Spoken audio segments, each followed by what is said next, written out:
Hello guys, welcome back to channel coding thoughts. ये है C language beginner friendly course series की second video. पहली video में हमने देखा सी क्या है, हम सी क्यों पढ़ते हैं और सी क्यों बनाई गई और सी का डेवलपमेंट कैसे हुआ।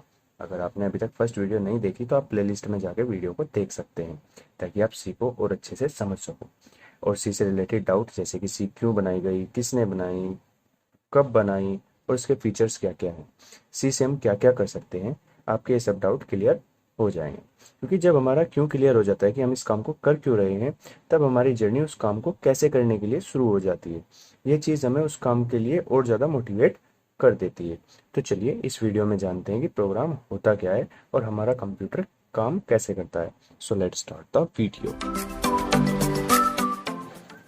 हम सब जानते हैं कि कंप्यूटर बहुत से हार्डवेयर से मिलकर बना हुआ होता है, लेकिन जो सबसे ज़्यादा इम्पोर्टेंट हार्डवेयर होता है वो होता है सीपीयू। वैसे तो सभी हार्डवेयर ज़रूरी होते हैं किसी कंप्यूटर को अच्छे से काम करने के लिए, लेकिन CPU is the head of structure. ये किसी भी कंप्यूटर का दिमाग के जैसा होता है। जितना भी काम होता है प्रोसेसिंग का, डाटा स्टोरेज का, डाटा एग्जीक्यूशन का, सब इसी के अंदर होता है। तो अब बेसिकली एक बात आती है कि ये डाटा होता क्या है।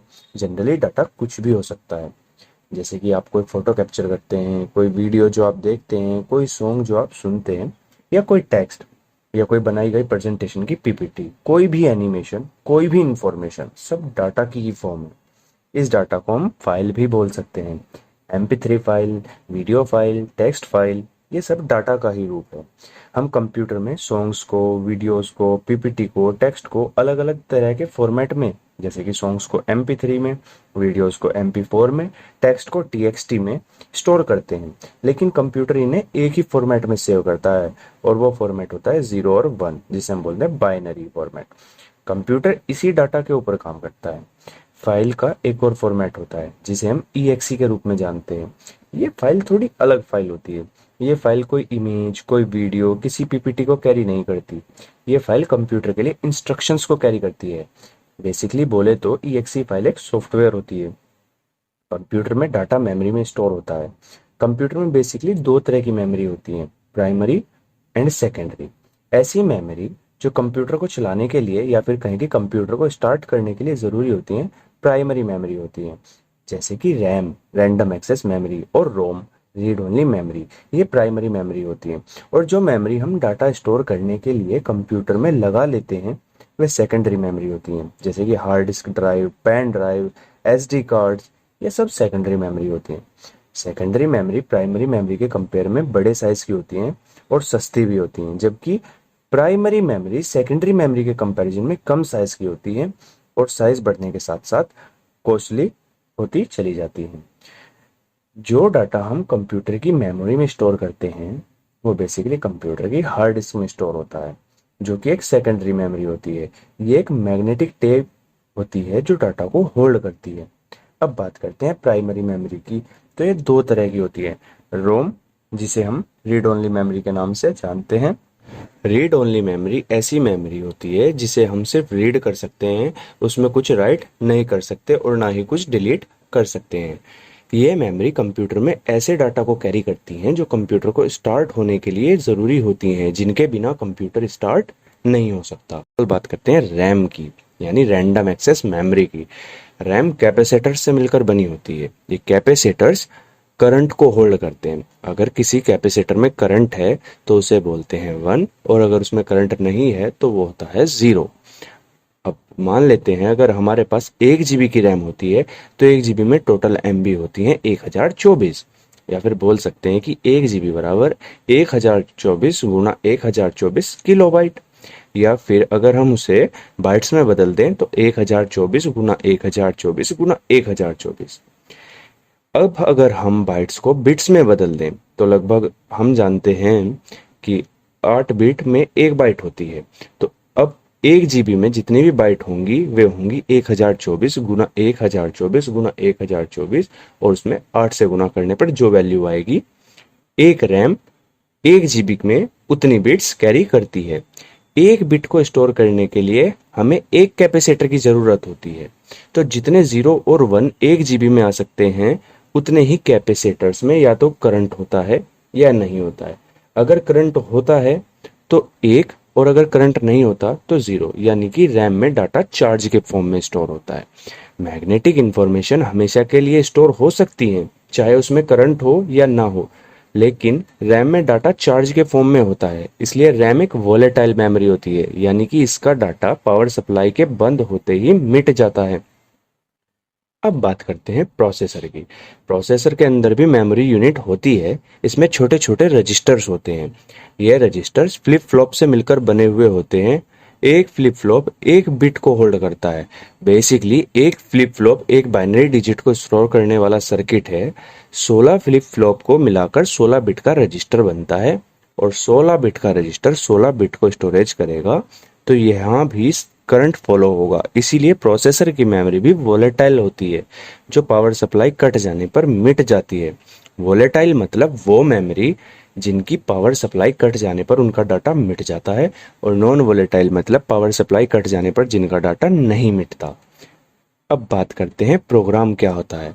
प्रोग्राम बेसिकली इंस्ट्रक्शंस के सेट होते हैं। किसी काम को कराने की सीक्वेंस प्रोग्राम कहलाती है।